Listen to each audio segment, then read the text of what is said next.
अगर आप इंजीनियरिंग कर रहे हैं और कॉलेज के बाद एक बेहतर फ्यूचर देखना चाहते हैं तो ये वीडियो आपके लिए है। आपको यहाँ पे मैं स्टेप टू स्टेप गाइड करूंगा और साथ में आपको 5 बेस्ट अपॉर्चुनिटी के बारे में डिस्कशन करूंगा कि ऐसी कौन सी कॉमन मिस्टेक्स हैं जो एक स्टूडेंट हमेशा कर रहा होता है। बाद में 5 साल 6 साल बाद आपको पछतावा नहीं होता कि काश अगर मैंने सही तरीके से मेहनत करी होती तो मुझे मजबूरी में ये नौकरी ना करनी पड़ती। अपनी ही फील्ड में आप सरकारी नौकरी चाहते हैं तो आपके सामने ये सारे करियर ऑप्शंस होते हैं। अब हम ये समझते हैं कि सर इसको तैयार कैसे करना है। Hello everyone and welcome to engineers वाला। अगर आप इंजीनियरिंग कर रहे हैं और कॉलेज के बाद एक बेहतर फ्यूचर देखना चाहते हैं तो ये वीडियो आपके लिए है। मेरा नाम देवेश पाठक है और मैं इस वीडियो में आपको बताने वाला हूं कॉलेज से सरकारी इंजीनियर तक के सफर के बारे में। आपको यहां पे मैं स्टेप टू स्टेप गाइड करूंगा और साथ में आपको 5 बेस्ट अपॉर्चुनिटी के बारे में डिस्कशन करूंगा। चलो इस वीडियो को पहले एक एग्जांपल के तौर पे समझते हैं। आपके ही क्लास के अंदर 2 स्टूडेंट को हम पकड़ लेते हैं, एक स्टूडेंट ए है और एक स्टूडेंट बी है। एक स्टूडेंट को करियर के बारे में कोई चिंता नहीं है, वो सिर्फ अपने कॉलेज लाइफ को जीने के लिए आया है। तो उसके माइंड में क्या क्या चल सकता है, जैसे वो सोच सकता है कि यार जब एग्जाम टाइम पास आते हैं तो मैं इंपॉर्टेंट अपने सीनियर से पूछ लूंगा या फिर अपने टीचर से पूछ लूंगा और या फिर पीवाईक्यू देख करके पढ़ के चला जाऊंगा, मेरा काम हो जाएगा। या उसके माइंड में आता है कि कॉलेज के बाद करियर का सोचूंगा, अभी कॉलेज लाइफ को एंजॉय करता हूं। या आपके माइंड में उसके माइंड में ये आ सकता है कि कॉलेज के बाद में अगर कुछ भी नहीं हुआ तो मैं प्राइवेट जॉब ज्वाइन कर लूंगा या कोई भी स्टार्टअप ज्वाइन कर लूंगा। लेकिन एक इंटेलिजेंट स्टूडेंट जिसकी सोच बहुत दूर की है और जो अपने फाइनेंशियल स्टेटस को, जो अपने परिवार के स्तर को ऊपर की तरफ ले जाना चाहता है, उसके माइंड में कुछ टाइप के क्वेश्चंस बन रहे होंगे। सबसे पहला क्वेश्चन बनता है कि यार मैं सेमेस्टर एग्जाम में जो सीखूंगा वो मेरे करियर पर कितना असर डाल सकता है। इट मींस वो सेमेस्टर एग्जाम में बढ़िया से बढ़िया तैयारी करने की सोचेगा। कॉलेज से निकल करके उसको एक सरकारी जॉब चाहिए तो उसको अभी से मेहनत करनी है, ये उसके माइंड में आ रहा होगा। या उसके माइंड में ये भी आ सकता है कि अभी मेरे पास कौन कौन सी ऐसी कैरियर अपॉर्चुनिटी है कि कॉलेज खत्म होने के बाद मेरे हाथ में एक सरकारी नौकरी हो या मेरे पास एक बेहतर फ्यूचर प्लान हो। तो इस वीडियो में हम डिस्कशन करने वाले हैं कॉमन मिस्टेक जो आप कॉलेज के दौरान करते हैं, बेनिफिट्स क्या क्या हो सकते हैं। अभी से आप तैयारी का अगर करेंगे first year, second year, third year, जब भी आपका आंखें खुल जाएं, जब भी आप लोगों को अपने फ्यूचर के बारे में समझ में आने लगे, तब से आप तैयारी करेंगे, क्या क्या बेनिफिट्स होंगे, क्या क्या करियर ऑप्शंस आपके पास हो सकते हैं कॉलेज के बाद, सरकारी नौकरी, प्राइवेट नौकरी, फर्दर एजुकेशन, सभी के बारे में बात करेंगे। क्या स्ट्रेटजी होनी चाहिए फिलहाल में अभी आपकी कॉलेज कंप्लीट होने तक की, एंड साथ में बोनस टिप्स आपको दूंगा 5 बेस्ट सरकारी इंजीनियरिंग या जूनियर इंजीनियर जॉब्स के बारे में। चलिए सबसे पहले हम लोग बात कर लेते हैं कि ऐसी कौन सी कॉमन मिस्टेक्स हैं जो एक स्टूडेंट हमेशा कर रहा होता है या अधिकांश 60 to 70% हिस्सा जो परसेंट हिस्से वाले जो बच्चे हैं वो इन गलतियों को करते हैं। लेकिन इस वीडियो को देखने के बाद शायद ये परसेंटेज काफी कम हो जाएगा। देखिए पहली बात तो कोई करियर ग्रोथ प्लान ही नहीं है आपके पास में। आपको यही नहीं पता कि मैं करूंगा क्या, मैं अभी से क्या ऐसा पढ़ना स्टार्ट करूं कि बाद में मेरे को फायदा मिले, आगे क्या करना है कुछ पता ही नहीं है आप लोगों को। ये कॉमन मिस्टेक बहुत ज्यादा, ये सबसे बड़ी कॉमन मिस्टेक है। इसके अलावा focus only on passing marks. आपको मतलब है कि यार मैं सिर्फ इंपॉर्टेंट चीजें पढ़ जाऊं। अब आप एक बात बताओ कि अगर ए के बाद डायरेक्ट आपको जी पढ़ाया जाता तो आपको बीच की चीजों का नॉलेज कैसे होगी। और आपको पता है कि छोटी छोटी चीजों को पकड़ करके बड़े एफर्ट तैयार होते हैं और दैट्स वाई उन चीजों से आपका बेहतर फ्यूचर डिसाइड होता है। लेकिन अगर आप सिर्फ पासिंग मार्क्स की तरफ भाग रहे हो, इंपॉर्टेंट पढ़ के चले जाओगे कॉलेज के टाइम पे, तो वो भी एक बहुत बड़ी गलती है। तीसरा है लैक ऑफ अवेयरनेस। आप सिर्फ टाइम वेस्ट कर रहे हो घूमने में फिरने में, ऐसा करना है लेकिन आपको मोस्ट ऑफ द टाइम अपने करियर के ऊपर भी फोकस करना है। तो आप अपना टाइम वेस्ट कर रहे हो लेकिन आपको अवेयरनेस नहीं है कि कितनी करियर ऑप्शंस मेरे सामने हो सकते हैं। लेकिन बेसिक पॉइंट जो आप लोगों को पता होना चाहिए, जिसके ऊपर पूरा ये वीडियो आधारित है, वो ये है कि जो आप अपने कॉलेज या अपने सेमेस्टर में या कहूंगा डिप्लोमा में या बीटेक में पढ़ रहे हैं जिन सब्जेक्ट्स को, वही सब्जेक्ट्स आपके, अगर आप लोग सरकारी इंजीनियर बनना चाहते हो तो वही सब्जेक्ट्स आपके कॉमन है। सारे सब्जेक्ट आप मिला के देख लीजिएगा, एक भी ऐसा सब्जेक्ट आपको नहीं मिलेगा जो आपके सेमेस्टर्स में आपको पढ़ाया जा रहा है लेकिन आपको किसी एक जूनियर इंजीनियर या असिस्टेंट इंजीनियर की तैयारी में देखने को नहीं मिल रहा। सारे कॉमन सब्जेक्ट्स होते हैं, ठीक है। अब देखो बीटेक में या डिप्लोमा के अंदर काफी सारे ऐसे सब्जेक्ट होते हैं जो अननेसेसरी हैं, जो किसी भी जूनियर एग्जाम में नहीं आते हैं, तो आप लोगों को फिल्टर कर लेना है। अब कैसे फिल्टर करोगे वो सब आप लोग, जब आपको अवेयरनेस हो जाएगी कौन कौन सी मेरे पास करियर अपॉर्चुनिटी है, तो उनके सिलेबस के आधार पर इसके लिए हम लोग एक सेपरेट वीडियो भी बना देंगे। तो अगर आपको ये पता चल जाए कि यार मेरे टोटल जो 25 सब्जेक्ट हैं इनमें से कौन से 10 या 12 सब्जेक्ट मेरे आगे फ्यूचर में जो मैं एग्जाम देने वाला हूं उनमें आते हैं, तो आपको सेमेस्टर के साथ में ही उनको तैयार करना है। चलिए अब कैसे तैयार करेंगे उनके बारे में बाद में बात करेंगे, लेकिन सबसे पहली बात है आपके लिए जो सबसे बड़ा मोटिवेशन फिलहाल में जो हो सकता है वो हो सकता है आपके अपने परिवार की स्थिति। चाहे आप एक मिडिल क्लास फैमिली से बिलोंग करते हो, चाहे हायर क्लास फैमिली से बिलोंग करते हो, कैसी भी फैमिली से बिलोंग करते हो, लेकिन जब आपके पेरेंट्स आपको आगे जाता हुआ आपके सपन, आप खुद के सपनों को जब पूरा करते हैं, जब वो आपको देखेंगे तो शायद वो आपके ऊपर बहुत प्राउड फील करेंगे। लेकिन इसके साथ साथ जब आप एक बढ़िया जॉब ज्वाइन कर लेते हो तो करियर स्टेबिलिटी, फाइनेंशियल स्ट्रेंथ आपको मिलती है और एक बढ़िया लाइफस्टाइल आपकी होती है। बाद में 5 साल 6 साल बाद आपको पछतावा नहीं होता कि काश अगर मैंने सही तरीके से मेहनत करी होती तो मुझे मजबूरी में ये नौकरी ना करनी पड़ती। ठीक है, क्योंकि जब रिस्पॉन्सिबिलिटी आती है, जिम्मेदारियां आती है, जिम्मेदारियां कंधे तोड़ देती हैं और उस टाइम पर आप मजबूर हो जाते हो कोई भी एक प्राइवेट या एक नॉर्मल सी जॉब ज्वाइन करने के लिए। चलिए थोड़ी सी और बात कर लेते हैं कि क्या क्या कैरियर ऑप्शंस आपके पास में हैं अभी फिलहाल में, जब आप लोग कॉलेज कर रहे हैं उसके बाद में। ठीक है, सबसे पहले देखो, अगर मान लीजिए आप डिग्री या डिप्लोमा कर लेते हैं तो आपके पास सबसे पहला ऑप्शन आता है कि हायर एजुकेशन के लिए। अब हायर एजुकेशन जैसे डिप्लोमा वाला बीटेक की तरफ जा सकता है, बीटेक वाला मास्टर्स की तरफ, एमटेक की तरफ जा सकता है। ठीक है, तो ये ऑप्शंस होते हैं। अब आपके पास यहाँ पे गवर्नमेंट कॉलेज भी होते हैं और साथ के साथ प्राइवेट कॉलेज भी होते हैं और इनके लिए भी एंट्रेंस एग्जाम होते हैं। और एंट्रेंस एग्जाम में भी कहां से मदद मिलेगी? जो आप सेमेस्टर्स में पढ़ रहे हो वहीं से मदद मिलेगी। दूसरा ऑप्शन होता है प्राइवेट जॉब। कई सारी ऐसी कंपनी, जब आप अच्छे कॉलेज में हैं तो कई सारी ऐसी कंपनीज आपके प्लेसमेंट के तौर पर आपके यहाँ पे आती हैं और वो आपको हायर करती हैं। अब अगर आपके पास एक बढ़िया स्किल्स होंगे, आपके पास एक मजबूती है, स्ट्रेंथन है, आपके दिमाग में जो चीजें हैं उनके ऊपर आपकी बढ़िया पकड़ है, तो आप लोगों को प्राइवेट जॉब भी एक बढ़िया ऑप्शन हो सकता है।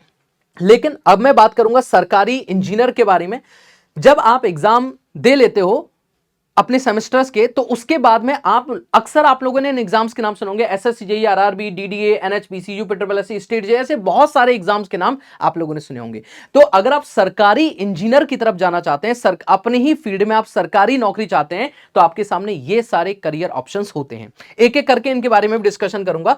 अब पॉइंट आता है कि इससे फायदा क्या होगा अगर आप सेमेस्टर में तैयारी कर रहे हो, अगर आप अपने जो भी सेमेस्टर में पढ़ा जा रहा है उसको बहुत अच्छे से तैयार कर रहे हो, तो आपको कैसे फायदा हो सकता है। तो मैंने लिखा एक तीर से 4 निशाने। क्या क्या निशाने हो सकते हैं? पहली बात, सेमेस्टर एग्जाम में मैक्सिमम मार्क्स मिलेंगे तो उनका भी आपको फायदा मिलेगा, हो सकता है फर्दर एजुकेशन में मिले, या फिर अगर मार्क्स तो आपके तभी आए ना जब आपके पास सब्जेक्ट की नॉलेज है, तो ओवर द एंड यहीं से सारी कहानी शुरू होगी। दूसरा पॉइंट है कैंपस प्लेसमेंट के हाई चांसेस हो जाते हैं, जो कि मैंने अभी प्राइवेट जॉब की बात करी। तीसरा पॉइंट है रेडी फॉर एनी स्टेट और central AE and JEE exams. आपके सामने जितने भी एई और जेईई के एग्जाम्स होंगे जब आप कॉलेज से पास आउट होंगे, तो आपको उनमें बैठने पर बहुत कॉन्फिडेंस फील होगा। और सबसे लास्ट में benefit in the higher education, masters करेंगे, पीएचडी करेंगे, तो जब आपके बेसिक्स स्ट्रांग होंगे तो आपको मास्टर एजुकेशन करने में या पीएचडी करने में बहुत ज्यादा फायदा होगा। इसलिए हमने लिखा भीड़ से अलग दिखना है तो अभी से मेहनत आपको करनी होगी। चलिए एक काम कर लेते हैं, अब हम ये समझते हैं कि सर इसको तैयार कैसे करना है, ऐसी कौन सी चीजें मैं करूं फिलहाल में अगले 1-2 साल में, जिससे कि जब मैं कॉलेज से पास आउट हूं तो मेरे अंदर एक कॉन्फिडेंस हो कि यार मैं 1 साल के अंदर अपने करियर को बहुत बेहतर बना करके यहां से निकल जाऊंगा।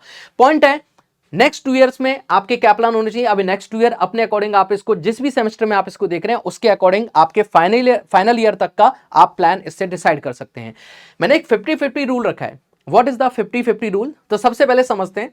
देखो यार, कॉलेज में क्या होता है कि हमारे अंदर ना एक शाइनेस होती है कि यार कोई भी हमसे कहेगा, हम शर्म आ जाती है या फिर हम थोड़ा सा डरते हैं किसी चीज से। तो सबसे पहली चीज है, अगर आपके अंदर वो कॉन्फिडेंस नहीं आ रहा तो अपने प्लान्स को कभी भी किसी के साथ शेयर मत करो। कब तक शेयर ना करो? जब तक कि आपको वो कॉन्फिडेंस ना आ जाए। तो यहां पे मैंने इसलिए लिखा है इस बात को क्योंकि मैं अपने आप को एक कॉलेज स्टूडेंट मानकर चल रहा हूं, क्योंकि मैं भी उसी एक स्तर से गुजरा हूं। तो मुझे पता है कि अगर आप बोलोगे कि मैं तो भैया इस एग्जाम की तैयारी कर रहा हूं, तो 4 लोग मजाक उड़ाते हैं और शायद आपका मोरल डाउन हो सकता है। तो अपने प्लान्स को किसी के साथ शेयर मत करो, सबसे पहली बात। दूसरा पॉइंट है अपने स्किल्स पर काम करें। स्किल्स का मतलब क्या होता है? देखो, जब आप लोग सरकारी इंजीनियर की तैयारी करोगे ना, तो आपको सेटिंग्स की आवश्यकता पड़ेगी, आपको देर तक बैठने की जरूरत पड़ेगी। दूसरा पॉइंट है आपको राइटिंग स्किल्स आपकी सुधारनी पड़ेंगी। क्यों सर? क्योंकि देखो एक बार आपने नोट्स पढ़ लिए, आपको किसी ने पढ़ा दिया, टीचर ने या खुद ने आपने सेल्फ स्टडी करी, उसके बाद में आप पेपर पर हाथ से कितना लिख पा रहे हैं, पढ़ने के बाद उसका एक्चुअल मीनिंग कितना कितना निकाल पा रहे हैं, वो होगा आपकी राइटिंग हैबिट से। तो आपको sitting habit, reading habit, writing habits, इन सभी को सुधारना पड़ेगा। और जिसने कॉलेज टाइम पे सुधार लिया, आप समझ लीजिए कि आपने 30 से 40% जो जंग है वो यहीं पर जीत ली। अब बात करेंगे सब्जेक्ट विद कॉन्सेप्ट। अब आपको करना क्या है, आपको बस एक लिस्ट बनानी है कि यार मैं जिस एग्जाम को टारगेट कर रहा हूं, जो भी आपको बेस्ट एग्जाम लगे, एक तरफ आपने कोई एक्स एग्जाम रखा, दूसरी तरफ आपके सेमेस्टर का सिलेबस।